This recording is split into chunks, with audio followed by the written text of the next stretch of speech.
Bonjour à toutes et à tous. On va donc aujourd'hui parler dans cette conférence d'IA et de relations clients. C'est un sujet qui aujourd'hui amène beaucoup de contenu, beaucoup de discussions. L'IA prend plusieurs formes, on va le voir. Et l'idée, c'était de voir dans cette conférence comment finalement l'IA peut améliorer le service client. On va le voir au travers de plusieurs cas d'usage illustrés par nos 4 personnes ici présentes. Et pour commencer, je vous propose de vous présenter, peut-être Gaël. Bonjour à toutes et à tous, donc Gaël Vionnet, je suis directeur conseil et solutions au sein du cabinet WeView. Bonjour à toutes et à tous, je suis Guillaume Lemel, je suis en charge des systèmes d'information dans le groupe Covea sur l'IA, la data, le digital et le CRM. Bonjour à tous, donc Julien Pichot, je suis le CEO et fondateur d'Aican. Donc Aican, on est délégataire de gestion pour l'assurance dommages, c'est auto, habitation, affinitaire, NVI, et historiquement aussi sur la protection juridique. Bonjour, je suis Khaled Bendelis, donc je suis directeur associé et CTO du groupe WeView et je m'occupe de l'innovation. Super, merci beaucoup. Peut-être avant de commencer, de rentrer pleinement dans le sujet, quand on a préparé cette table ronde, vous avez fait mention de la notion d'IA qui finalement regroupe plusieurs thèmes, plusieurs contenus, plusieurs familles. Khaled, tu veux peut-être nous présenter en quelques mots ?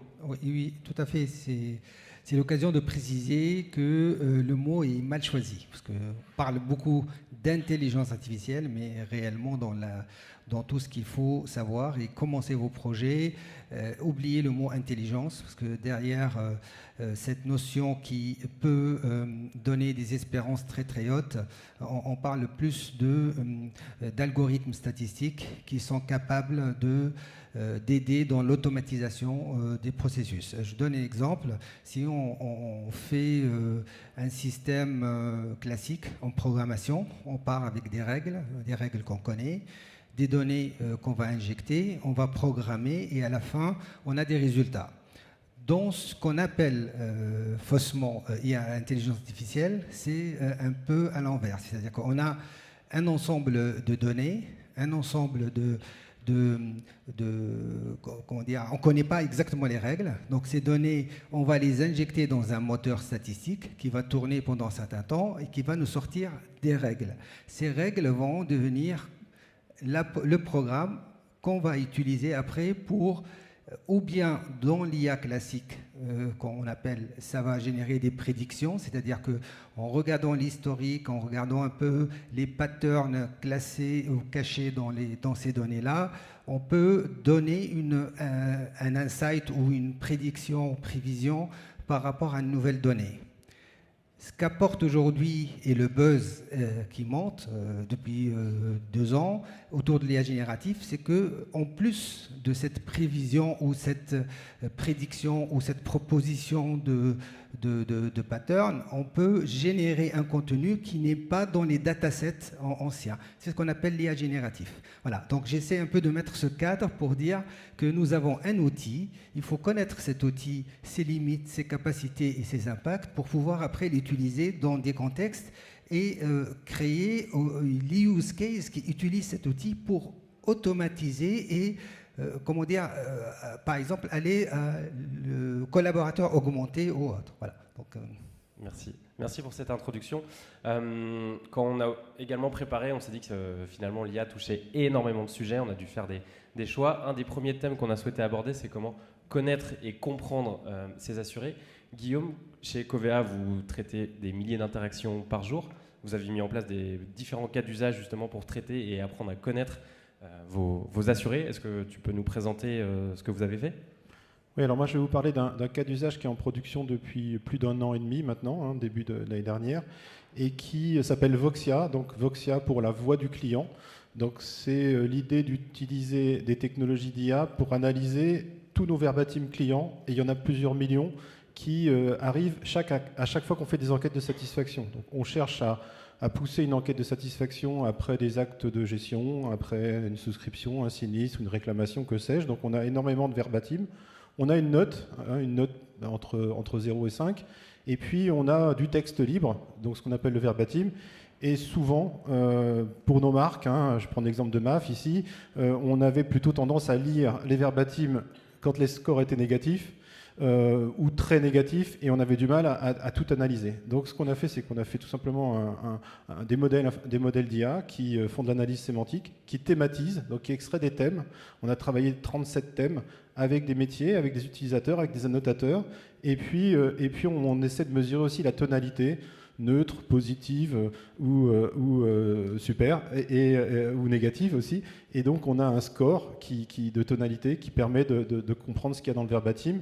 On gère aussi la multitonalité, hein, c'est la personne qui dit j'ai été très bien reçu, mais le sinistre, j'ai pas été suffisamment payé. Donc on cherche à comprendre vraiment tout ce qui est dit dans le verbatim, et on présente ça aux utilisateurs métiers, au poste de travail, dans un tableau de bord analytique qui permet de comprendre et bien sûr d'agir pour détecter des rebonds commerciaux, des rebonds de gestion, rappeler le client et nourrir aussi notre CRM avec ces informations.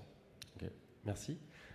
Côté Wivio, vous avez la chance de travailler avec beaucoup d'acteurs, beaucoup de partenaires. Ce que permet l'IA, c'est aussi l'hyper-personnalisation. Gaël, de ton côté, peux-tu nous partager des retours d'expérience par rapport à ça?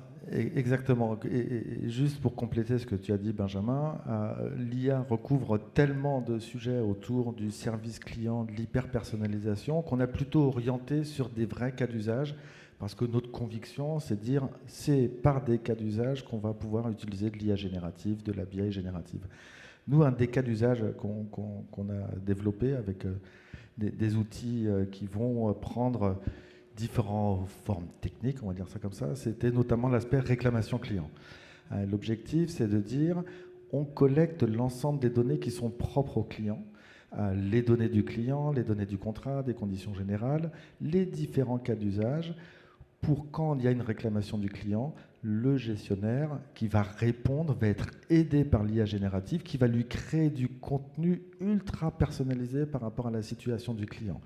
Donc ça permet d'une chose, d'avoir des temps de traitement de réclamation beaucoup plus courts et en même temps beaucoup plus qualifiés au contexte du client et pas avoir une réponse très générique que contractuelle, c'est mettre aussi du quotient émotionnel dans la réponse qu'on apporte au client. Et l'IA générative nous permet d'arriver sur cette ultra-personnalisation. Et donc, derrière, c'est de la rétention client, c'est de la satisfaction client.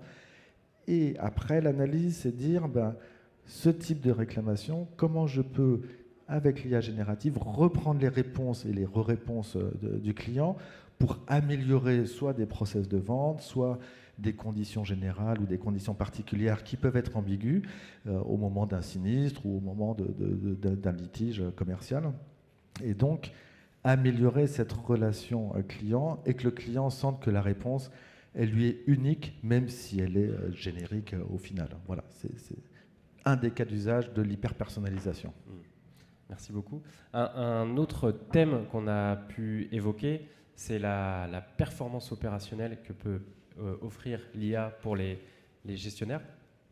Julien, de ton côté, chez ICANN, justement, vous avez développé des sujets par rapport à ça. Est-ce que tu peux nous présenter effectivement ce que vous avez mis en place et finalement aussi quels impacts ça a eu concrètement sur oui, effectivement, c'est vrai que dès que l'IA générative est apparue, on s'est tout de suite attaché à essayer de réinventer un peu tous nos process. Et l'un des process qu'on a identifié qui était comme le plus simple à appréhender, c'était celui de l'analyse des flux entrants. Il faut savoir que chez nous, mais aussi comme chez nos clients assureurs et courtiers, on peut recevoir des centaines, voire des milliers de flux dématérialisés sous forme de mail, bien souvent tous les jours. Et l'analyse de ces flux est une vraie problématique. Donc on peut dire vraiment qu'on a eu un avant IA et un après IA. Avant l'IA, on avait soit nos gestionnaires, soit des assistants qui ouvraient tous ces mails pour les qualifier, pour les prioriser, pour essayer de trouver des urgences, des réclamations, etc. Et après l'IA, on a connecté un LLM assez simple qui est venu finalement résumer l'ensemble des flux entrants. Toutes les 5 minutes après l'arrivée d'un mail, l'IA va venir analyser ce mail, il va venir le résumer en quelques lignes, il va venir le taguer, c'est-à-dire il va pouvoir le classifier un peu comme pour les réclamations. Est-ce que c'est une urgence? Est-ce que c'est une réclamation? Est-ce que c'est un mécontentement? Est-ce que c'est pour une facture? Est-ce que c'est pour un recours? Et ça va nous permettre finalement d'avoir une hiérarchie finalement d'urgence d'intervention qui va permettre de prioriser finalement l'intervention du gestionnaire sur ses tâches. Et puis c'est un enjeu aussi important, puisque ne serait-ce que par exemple pendant un week-end, on va avoir beaucoup de mails entrants qui vont arriver. Le lundi matin, avant, le gestionnaire arrivait avec une boîte mail pleine et il fallait savoir qu'est-ce qu'il fallait faire en premier. Aujourd'hui, il arrive le lundi matin, il a déjà toutes ces urgences qui sont préqualifiées, tous les mécontentements, et ça va lui permettre donc du coup d'intervenir en anticipation, de pouvoir traiter ces sujets les plus urgents très rapidement. Donc l'avantage, c'est que finalement, quelqu'un qui est dans l'urgence, dans la réclamation, il va peut-être se rappeler dans la journée pour savoir si on a bien reçu son mail, pour savoir où ça a avancé ou pas. Et là, on va pouvoir anticiper, gérer le problème, donc éviter des rappels. Et le gestionnaire, évidemment, lui, va pouvoir consacrer son temps à des actions à valeur ajoutée, c'est-à-dire vraiment gérer ses dossiers et être efficace dans ses dossiers plutôt que d'analyser des mails et essayer de requalifier ou de prioriser ses flux. Et petite question, la mise en place d'un service comme celui-ci, en termes de temps, de complexité, Alors, effectivement, en termes de temps, c'est quand même assez rapide. Il faut savoir que les LLM sur cette typologie de sujets sont quand même globalement très efficaces en termes de synthèse, de résumé, de tagage. C'est des choses qui se font assez rapidement, donc on a pu l'implémenter assez rapidement. En plus, on a des équipes tech internes et notre propre CRM en interne, donc on a pu développer ce use case assez vite, qui est aujourd'hui en production déjà depuis un peu plus de 6 mois et qui fonctionne vraiment très bien et sur lequel on pourrait difficilement faire marche arrière aujourd'hui. Et l'adoption des collaborateurs? Très bonne adoption, hein. Comme je vous le disais, taguer des mails, ouvrir des mails, avoir des assistants qui font de l'ouverture de mails toute la journée, c'est pas un travail à très forte valeur ajoutée, ça leur fait perdre du temps et là aujourd'hui ils peuvent vraiment se consacrer à des tâches de valeur ajoutée sur leur activité. Merci.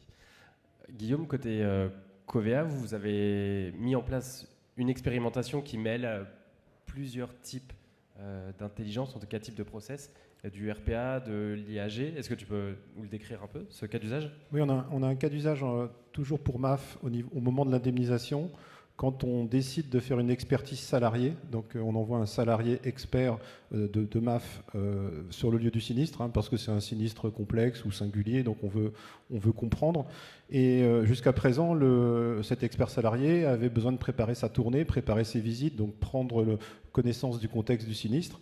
Et ça se traduisait dans le système d'information par pas mal d'écrans à vérifier, donc le contrat, toute l'historique sinistre, s'il y a une réclamation, enfin vraiment un travail dans plusieurs systèmes. Et donc le cas d'usage, ça a été tout simplement d'utiliser un robot, ça s'appelle un RPA, un robot logiciel, qui lui va faire ça à toute allure, c'est-à-dire qu'il va se connecter comme l'utilisateur, il va récupérer par des copier-coller un maximum d'informations dans n'importe quel type d'écran et de technologies assez différentes. Ça peut être aussi bien des technologies modernes de type Salesforce ou des technologies un peu plus anciennes legacy. Il va récupérer tout ça et puis il va envoyer ça à l'IA générative qui va en faire une synthèse sous un format plutôt Word, volontairement Word, qui va permettre à l'expert salarié d'avoir ça sur son téléphone mobile pour sa tournée. Donc il a un Word par visite, et par client ou par sinistre à visiter. Et comme ça, de façon très rapide, il a une synthèse en français de tous les systèmes, tous les écrans qui ont pu être nécessaires de consulter. Donc ça l'aide énormément.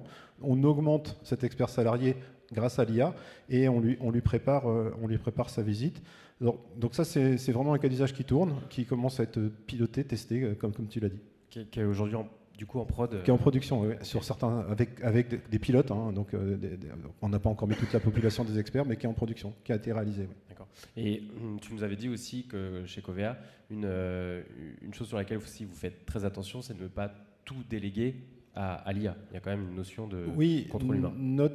Notre idée, c'est de dire qu'on est là pour augmenter les conseillers, les collaborateurs, les aider à préparer, comme ça a été dit, et analyser une réclamation, préparer un certain nombre d'informations.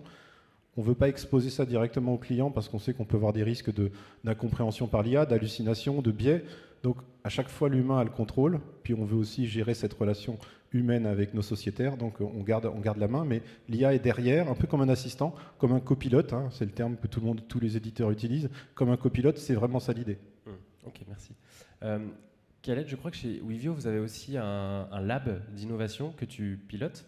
Est-ce que dans vos sujets d'innovation, d'expérimentation, vous avez des sujets autour de la relation client notamment ? Tout à fait. C'est-à-dire aujourd'hui, c'est un lab orienté usage et exploitation de la technologie pour résoudre des problématiques réelles à travers des collaborations avec nos clients partenaires. C'est-à-dire que les sujets qu'on lance, c'est des sujets qui sont issus des demandes réelles de nos clients. Et pour revenir un peu au cas d'usage qu'on a vu ici, quand on parle d'IA, de LLM et tout, on a remarqué qu'une grande partie de nos clients sont bloqués par le coût, qui peuvent s'attendre à des licences, à des accès, de la confidentialité.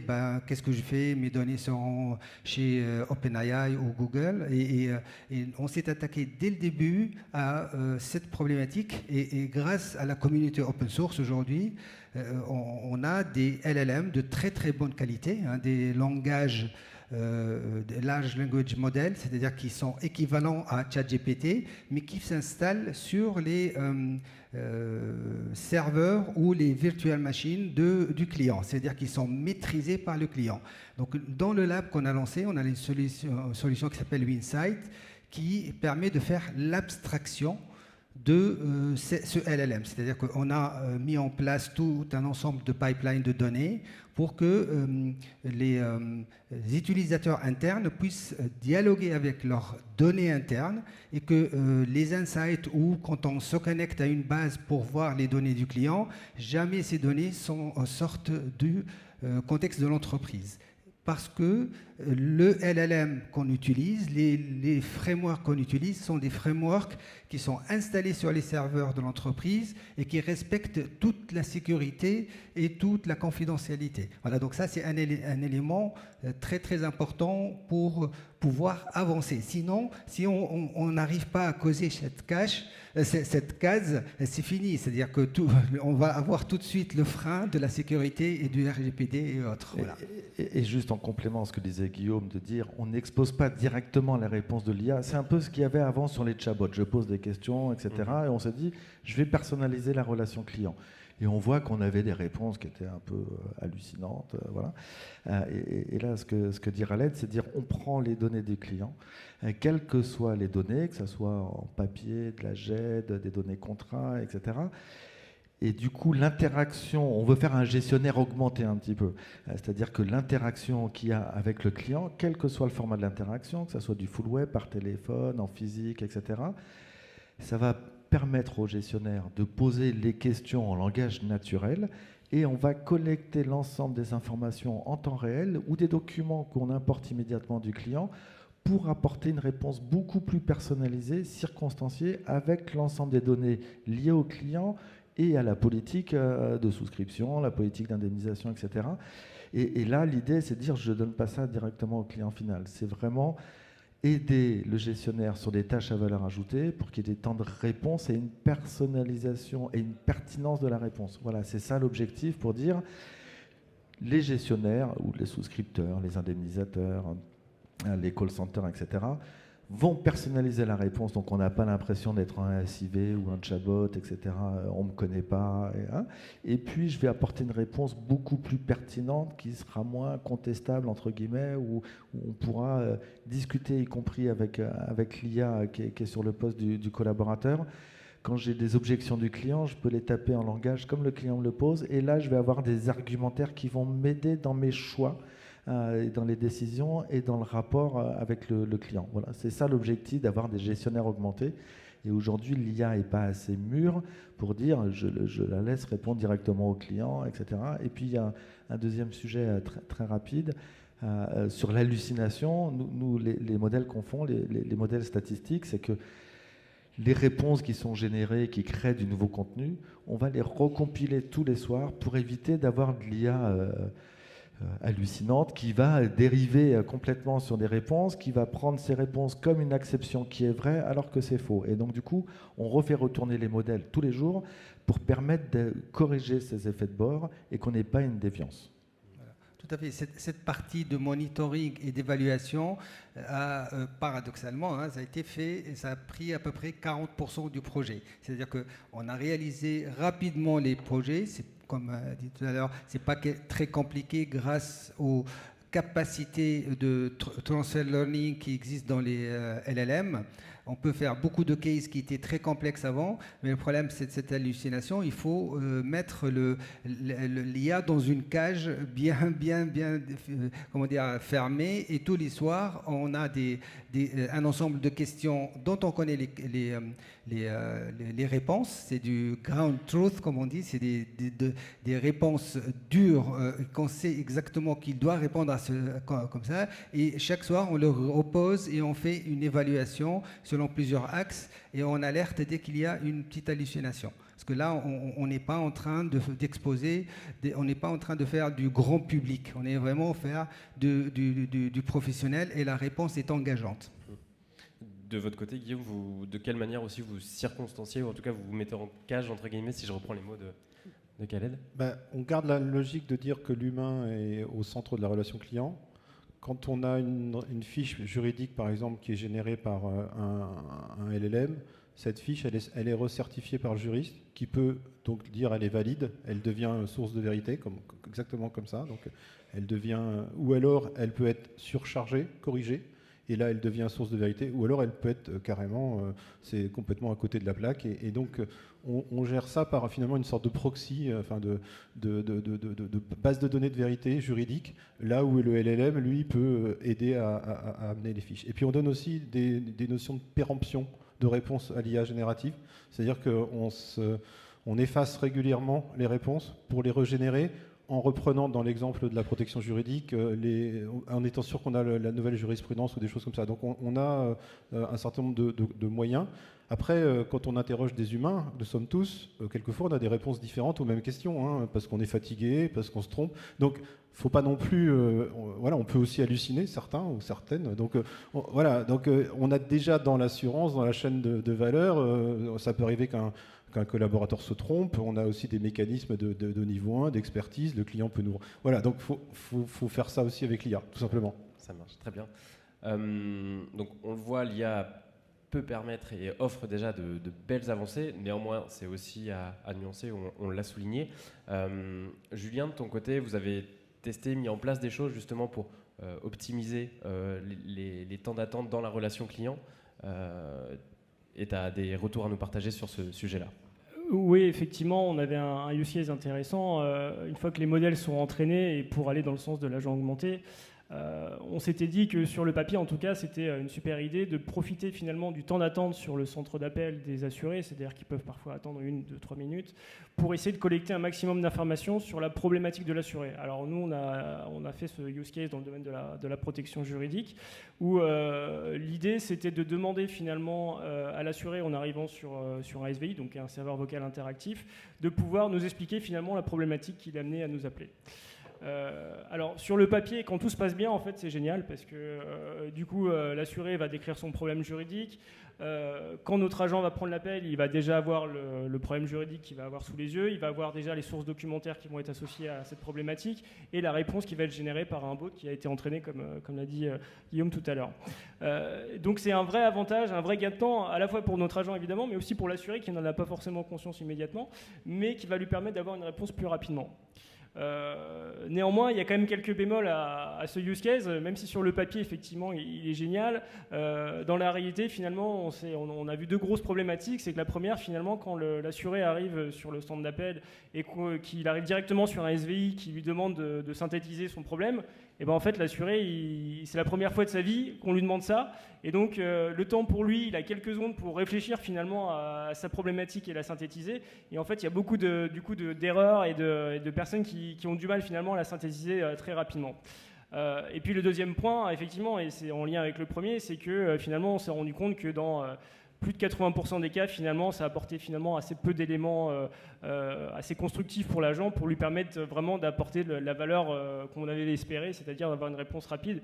Et donc finalement, le use case du coup, après, il faut choisir finalement entre est-ce qu'on va l'imposer à 100% des personnes, mais pour un gain finalement qui va être marginal, ou est-ce qu'on considère finalement que ce gain, même s'il est marginal, il est quand même intéressant à récupérer. Donc ça, après, c'est à nos clients, à eux, de placer le curseur. Effectivement, est-ce qu'ils veulent le maintenir ou pas le maintenir. Mais peut-être que dans les années à venir, quand les personnes auront compris finalement que le LM a vraiment progressé, qu'on n'est plus sur un SVI à l'ancienne, il y a 2 ou 3 ans, où ils font tourner en rond dans des SVI et que ça ne marchait pas, peut-être que c'est des choses qui vont entrer rentrer dans les mœurs. Et au fil du temps, peut-être que ces use cases vont vraiment devenir très très efficaces, mais ça restera à voir dans les années à venir.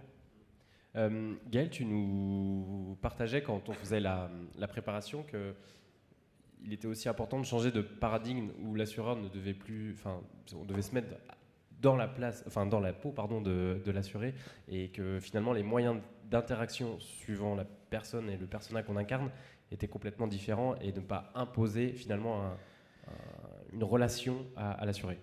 Exactement, parce qu'on le voit chez beaucoup d'assureurs mutualistes ou des courtiers grossistes ou des généralistes. On a plus les process internes en compagnie, en disant voilà comment je travaille sur mes parcours de souscription, d'indemnisation, de vie du contrat, mes relations commerciales quand je veux faire du rebond, de la rétention.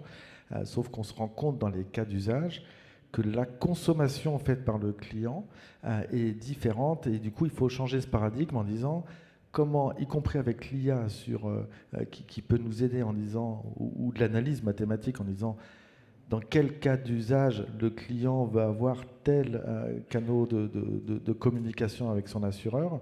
On prend un exemple, tous les assureurs font leur application comme les banques, etc. Une banque, les clients ils vont tous les jours ou régulièrement pour voir leur compte bancaire, les prélèvements, etc. etc. Consulter une application d'un assureur, on y va pour avoir le numéro pour les sinistres ou deux, trois choses. C'est l'usage qui est fait est complètement différent. Et donc nous, on pense que, notamment grâce à l'IA qui permet d'analyser beaucoup plus le mode de consommation de l'assurance, qui est un produit, on va dire, comme un autre, quasiment, sauf que ça touche la vie du quotidien en cas de sinistre, c'est de dire comment je me mets à la place du client et non comment j'impose au client la façon de communiquer par quelle typologie. Et on voit bien, au moment d'un sinistre, on a besoin d'être rassuré, les gens sont stressés, donc ils ont besoin d'avoir quelqu'un au téléphone, d'avoir quelqu'un en face. C'est pas la même chose que si je veux une attestation scolaire ou je fais du self-care, etc. Et donc nous, on pense que avec les modèles d'IA, ça nous permettra aussi de dire comment je peux anticiper le mode de consommation que veut l'assuré et laisser le choix à l'assuré de choisir le moyen de communiquer avec son assureur. Et donc, du coup, avec des technologies, des méthodes différentes. Et on voit bien que certains points de contact restent par l'humain. Le sinistre, voilà, comme l'assistance, vous êtes bloqué au bord de la route à minuit avec les enfants, etc. Vous n'avez pas besoin d'un SVI, etc. Vous avez besoin de quelqu'un qui vous rassure, vous allez être pris en charge, etc. Donc, c'est laisser le choix au client de dire comment je veux interagir avec mon assureur, comme j'interagis avec mon banquier, etc. Et à quel moment, et pas des horaires imposés. Voilà. Donc on voit les limites des modèles, mais l'adaptation que nous offre aussi l'IA pour... je veux appeler à 2h du matin pour quelque chose, peut-être que j'ai un serveur interactif où je vais dire je veux mon attestation scolaire et puis je l'aurai, etc. Voilà, c'est ces cas d'usage qu'il faut aussi repenser dans la relation client. Super. On avait aussi une limite qui est plus du terme en termes de coût, en termes d'énergie. Guillaume, tu nous partageais que aujourd'hui, utiliser l'IA coûte cher, à la fois d'impact environnemental et aussi en termes financiers. Oui, je pense qu'il faut qu'on soit conscient que l'IA générative, alors je ne sais pas si tout le monde le sait, mais ça coûte 30 fois plus cher une requête d'IA générative en électricité qu'une requête Google ou autre recherche simple sur le web. Donc demander une IA générative, qui a gagné le match PSG hier soir, ça ne sert à rien. Parce que l'IA générative, pour répondre à cette question, elle va faire 10 requêtes vers le web pour finalement générer le résultat du match. Donc il faut mieux le demander. Donc ça, c'est important d'avoir ça en tête. Et en plus, 30 requêtes, quand on prompte 30 requêtes, c'est 1 demi-litre d'eau pour refroidir le serveur qui a généré les 30 réponses. Donc c'est un truc qui consomme de l'électricité et de l'eau de façon vraiment déraisonnable. Donc il va falloir aussi qu'on apprenne à gérer ça. C'est pour ça qu'on essaie de faire ces proxys, d'appeler l'IA générative quand c'est nécessaire. Faut pas que ça soit systématique, sinon de toute façon on aura d'autres problèmes, d'autres limitations. Ça se traduit dans les coûts automatiquement. Je ne sais pas si vous avez vu les annonces, mais Microsoft, ils ouvrent des centrales nucléaires. Une centrale nucléaire aux États-Unis. C'est étonnant, on pourrait se dire, c'est juste parce qu'ils ont deux problèmes, c'est qu'un, ils sont en train de complètement assécher la région parce qu'ils consomment de l'eau au niveau des data centers, et deux, ils n'ont même pas de quoi acheter de l'électricité, donc ils vont finir par la fabriquer. Voilà. Donc c'est important d'avoir ça en tête, et ça sera une des limites. Donc ça va être par la conception, qu'il faudra penser, moi je tâte mes équipes à n'utiliser l'IA générative que quand ça fait vraiment du sens, et si on peut le faire avec de l'informatique classique, avec tout simplement une intervention humaine, il va falloir doser entre tout ça. Donc ça, c'est vraiment important. Après, on a des petits langages qui commencent à arriver, hein, les Small Language Models, dont la promesse, c'est de faire de l'IA locale sur nos téléphones. Donc ça va arriver, mais il faut des puces, enfin, il y a un petit peu de choses. Ça va consommer moins d'énergie. Donc il y a quand même des bonnes nouvelles. Et puis, il faut falloir superviser tout ça. Donc c'est pour ça que ça coûte assez cher. Hein, quand on regarde les tarifs, ça coûte assez cher. Ça coûte aussi assez cher de construire des data centers pour générer de l'IA. Hein, même si on le fait soi-même, il faut acheter des puces, Nvidia, etc. Tout est cher de toute façon. Donc il y a un vrai coût à l'usage de l'IA pour la planète et pour le portefeuille. Oui. Tout à fait. Hein. Donc, tout à fait. C'est parmi les points importants sur lesquels on travaille, c'est dès le début mettre ce coût sur la table pour ne pas avoir des surprises après, et aussi juger quel type de LLM on en a besoin à un certain moment. Par exemple, si je travaille sur un système où l'essentiel c'est de faire des recherches sur les documents de l'entreprise en interne et faire du gestion documentaire augmentée et aider les collaborateurs à trouver l'information rapidement, on n'a pas besoin d'un LLM avec 400 milliards de paramètres, des LLM open source à 7 millions de paramètres qui fonctionneraient beaucoup plus rapidement et qui consommeraient moins d'énergie sont valables. Et d'ailleurs, sur certaines de nos solutions, on a utilisé une solution qui est sortie par Microsoft avec 3 milliards de paramètres, ça s'appelle Phi3, et ça donne des choses très intéressantes par rapport comparé à OpenAI qui lui consommerait énormément d'énergie, parce qu'en fait on a besoin de sa façon avec laquelle il raisonne entre guillemets et pas du contenu qu'il a à l'intérieur, parce que lui, on va lui fournir le contenu, on lui demandera de formuler et de synthétiser. Et voilà, donc ce curseur de là où quel type de LLM j'utilise, et le mot est lancé, hein, c'est des small SLM maintenant, c'est des small large language model ou des small language model qui spécialisés, qui sont actuellement en vogue. On va entendre en parler de plus en plus l'année prochaine, et en prévision de tout ça aussi, il y a la notion d'agent. C'est-à-dire qu'on va avoir la mise en place d'agents qui sont capables de travailler en arrière-plan sans trop consommer d'énergie et vous aider à faire telle ou telle tâche et vous préparer, pré-mâcher le travail. Merci. Je vois que le temps file. Peut-être pour finir et conclure sur une ouverture, j'aurais bien aimé vous entendre tous les quatre sur finalement qu'est-ce que vous imaginez dans 6 mois, 1 an, 3 ans sur le futur de l'IA et de la relation client. Qu'est-ce que ça peut donner si on fait un exercice de prospective? Guillaume? Moi, je veux bien commencer. On va de plus en plus essayer que nos IA génératifs parlent comme on voudrait qu'on parle à nos sociétaires. C'est-à-dire, nous, on a 3 marques, hein, GMF, MAF, MMA. On ne s'adresse pas à nos clients de la même façon. Donc, on est en train d'entraîner nos IA génératives avec Talk Like MMA, Talk Like MAF, Talk Like GMF, pour avoir un relais au niveau de la marque, pour aussi s'adapter à des segments de clients. Donc ça, c'est des choses qui sont dans les tuyaux, comme on dit. On surveille quand même GPT 4.0i, puisque la promesse d'OpenAI, c'est de rajouter un autre LLM sur ses LLM qui va faire de la gestion de raisonnement. Alors si on n'avait pas eu le coup de l'IA générative, on pourrait se dire ouais, ils vont un peu fort, mais là ils annoncent quand même être capables sur certains cas de raisonner comme un doctorant. Donc on passe du niveau adolescent au niveau doctorant. Donc ça, c'est des annonces avant Noël. Donc il faut qu'on regarde ça obligatoirement, hein. On commence à avoir des benches. Bon, donc ça, c'est voilà, qu'est-ce qu'on fera si on peut un peu raisonner, hein, ce qui n'était pas le cas encore aujourd'hui. Donc voilà, c'est dans 2-3 ans, c'est sûr que ça sera ce type de cas d'usage. Oui, on peut ajouter que l'IA générative ne répondra pas non plus à tous les besoins des clients. Aujourd'hui, on a encore des gens qui ont envie d'aller en agence, voir physiquement son agent. On a d'autres qui préféreront aller sur le site internet et d'autres qui préféreront toujours appeler. Nous, on gère beaucoup de sinistres chez ICANN et on a beaucoup d'appels entrants par rapport à ça, avec, comme le disait Gaël, des gens qui sont en phase de stress, qui ont besoin d'une réassurance, qui ont besoin d'empathie, qui ont besoin de ne pas avoir un robot en face d'eux. Et donc, je pense qu'il y aura toujours de la place finalement pour tous ces canaux et cette omnicanalité. Merci. Nous, on pense qu'il n'y a pas une seule IA, on l'a dit tout à l'heure, en fait, c'est d'abord des cas d'usage. Il faut revenir aux basiques du métier en disant c'est quoi ma relation client, qu'est-ce que je veux faire, et derrière, comme toute entreprise, on regarde la productivité, l'efficience, et du coup, où est-ce qu'on doit mettre l'effort? On voit que les coûts d'IA pour y arriver, même s'il y a des solutions open source qui arrivent, etc., c'est un coût important. Donc il faut quand même faire le business case en face en disant qu'est-ce que ça me rapporte, y compris en termes de coûts de collaborateurs, mais aussi sur quel cas d'usage par rapport aux besoins du client.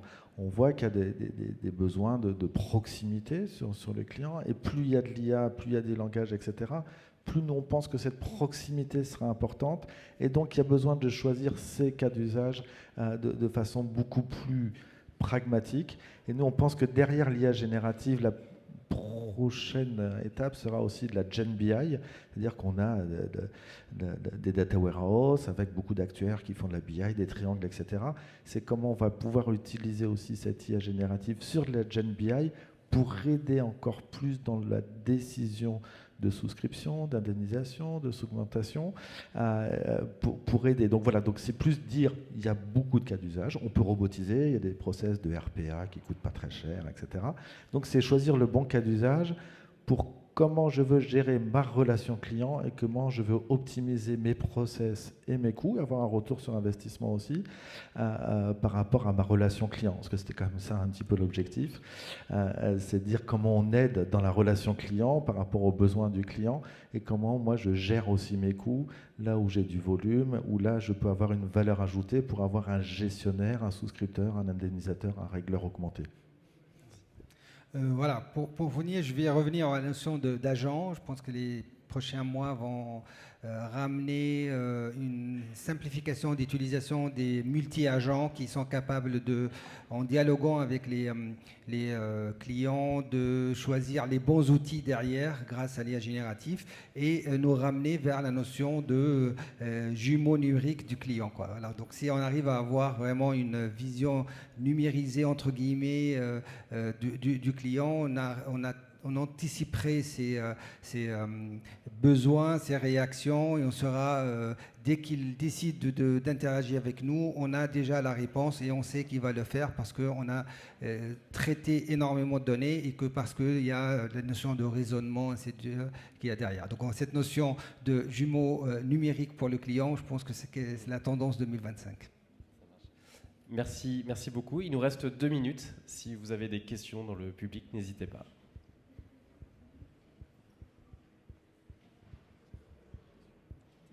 Tout était très clair. Bon bah écoutez, je pense qu'on peut clôturer là. Merci beaucoup. Merci à vous. Merci à tous. Merci.